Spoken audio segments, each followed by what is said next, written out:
வணக்கம், வாழ்க வளமுடன். இன்னைக்கு மாணிக்க வாசகர்கிட்ட உள்ளம் கவர்ந்த ஒளி அப்படின்னு சொல்லி போட்டிருந்துச்சு. அப்போ அது எப்படி இருக்குது என்னங்கிறத பார்ப்போம். சரியா? நமக்கும் தெரிந்துவிடணும்ல என்னங்கிற உள்ளம் கவர்ந்த ஒளினா என்ன அப்படிங்கிற நமக்கே தெரியலை. சரி, அப்போ அது என்ன அப்படிங்கிறத நம்ம பார்த்துக்கலாம். சரியா? அதனால தான் சரி நான் படிச்சிருந்தால் எதனா புக்கில் பார்த்து அந்த கரெக்டான வார்த்தைகள் சொன்னால் தான் கரெக்டாக இருக்கும். அதனால தான் உங்களுக்கு கரெக்டாக பார்த்து சொல்கிறேன். சரியாப்பா? சரி. உள்ளம் கவர்ந்த ஒளினா என்னன்னா, ஒரு நாள் அரிமர்த்தனம் நேற்று திருவாரூர் ஊரை பற்றி பார்த்தோமா, அரிமர்த்தனம் பாண்டியன் பற்றி அதோட தொடர்ச்சி தான் ஒவ்வொன்றா அந்த கதையிலேருந்து தான் ஒன்று நமக்கு வந்துக்கிட்டு இருக்கு. அது என்னன்னா, ஒரு நாள் அரிமர்த்த பாண்டியனின் அரசவை கூடியிருந்திருக்காங்க. அரிமர்த்த பாண்டியன் அரசவையில் கூடியிருந்திருக்காங்க. அப்போது அமைச்சர்களும் புலவர்களும் அரசவையிலேருந்து நிறைந்து இருக்காங்க. எல்லாரும் அமைச்சர்கள் புலவர்கள் எல்லாருமே நிறைஞ்சு இருக்காங்க. அப்படி நிறைஞ்சு இருக்கும்போது சில தூதர்கள் அங்கே சேர்ந்துருக்காங்க. அங்கே சேர்ந்து என்ன செஞ்சுருக்காங்க, அரிமர்த்தன பாண்டியனுக்கு மகிழ்ச்சி தரக்கூடிய ஒரு செய்தியை சொல்லியிருக்காங்க. என்னது, அப்போ அந்த அரிமர்த்தன பாண்டியன் புலவர்கள்லாம் கூடியிருந்த நேரத்தில் சில தூதுவர்கள் அவர்கிட்ட ஒரு மகிழ்ச்சியான செய்தியை சொல்லியிருக்காங்க. என்ன செய்தி அப்படின்னு சொன்னால், சோழ நாட்டை சேர்ந்த கீழ்கடல் துறையில் ஆரிய நாட்டார் சிலர் விற்பதற்கு குதிரைகளை விற்பதற்கு கொண்டு வந்திருக்காங்க. அக்குதிரைகள் எல்லாம் மிக சிறந்தவையாக இருக்குது. அதனால் அதை நம்ம வாங்கலாம்னு சொல்லி ஒரு மகிழ்ச்சியான செய்தியை அவர் சொல்லியிருக்காரு. அப்படி மகிழ்ச்சியான செய்தியை கேட்ட உடனே அந்த பாண்டியன் என்ன செஞ்சிருக்காரு, வாத ஊரை நோக்கி, அமைச்சரே தாங்கள் கீழ்கடல் துறை சென்று சிறந்த குதிரைகளை தேர்ந்தெடுத்துட்டு வாங்கி வாருங்கள் அப்படின்னு சொல்லி நம் படைக்கு அது வலிமை சேர்க்கும் அப்படின்னு சொல்லி அந்த அரிமர்த்தன பாண்டியனை சொல்லியிருக்காங்க. அரிமர்த்தன பாண்டியன் தானே நல்லவங்களா சொல்லி நேற்று அந்த கதையில் வச்சுருந்துருக்காங்க. எல்லாத்தையும் அவர் அமைச்சராக போட்டிருக்காங்க.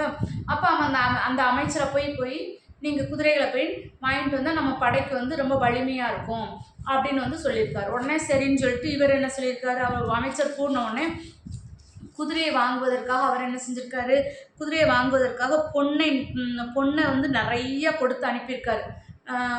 பொருளெல்லாம் கொடுத்து நிறையா கொடுத்து அனுப்பி விட்ருக்காரு.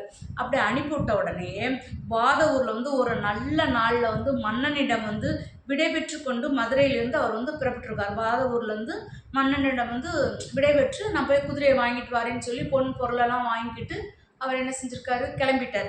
அப்படி கிளம்பினோன்னே போகும் வழியிலேயே திருப்பெருந்துறை என்னும் ஊர் குறுக்கிட்டுருக்காங்க. போகிற வழியிலே திருப்பெருந்துறை அப்படின்னா ஊர் குறுக்கிட்டுருக்கு.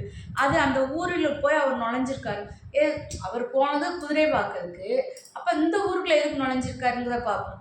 அப்போ மதுரையில் உள்ளே நுழைஞ்சோடனே திருவாரூர் திருப்பெருந்துறை அடைந்த பொழுது அவர் அந்த திருப்பெருந்துறை அடைஞ்சப்ப அக்கம் பக்கத்தில் ஒரு பூஞ்சோலையிலிருந்து சிவனடியார்கள் எல்லாரும் சேர்ந்து ஓதுகின்ற சிவ ஆகம ஒளி ஒன்று கேட்டிருக்கு. எப்படி, சிவ ஆகம ஒளி ஒன்று அவருக்கு அந்த அரிமர்த்தன பாண்டியனுக்கு கேட்டிருக்கு. அவ்வொளியை கேட்ட உடனே வாத ஊரில் அசைவிட்டு நின்றுட்டார்.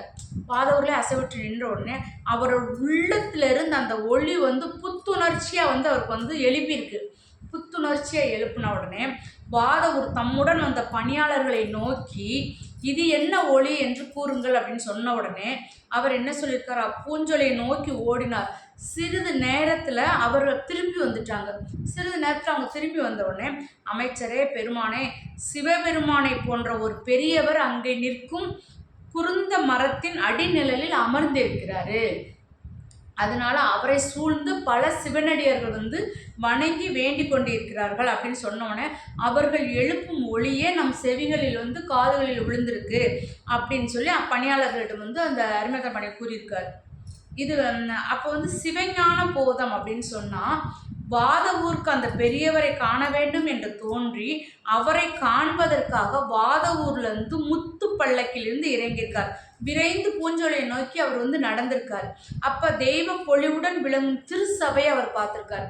திருச்சபையை பார்த்தோன்னே அப்பெரியவர்கள் 2 காதுகளிலும் மார்பிலும் கைகளிலும் என்ன செஞ்சிருக்கிறார், உருத்ராக்கமணி அணிந்திருக்கிறார். அவர் மேனி பொன் போல ஒளிஞ்சிருக்கு. மேனி பொன் போல ஒளிந்திருக்கு. அவரை பார்க்கும்பொழுது மகிழ்ச்சி ஏற்பட்டு அவர் கையில் ஏட்டுச்சுவடி ஒன்று இருந்திருக்கு. அதை பார்த்தோன்னே, ஐயா தங்கள் கையில் இருக்கும் சுவடி யாது என்று பணிவுடன் கேட்டிருக்கார் வாத ஊர்லேருந்து. அப்போ அவர் சொல்லியிருக்காரு, அன்பனே இது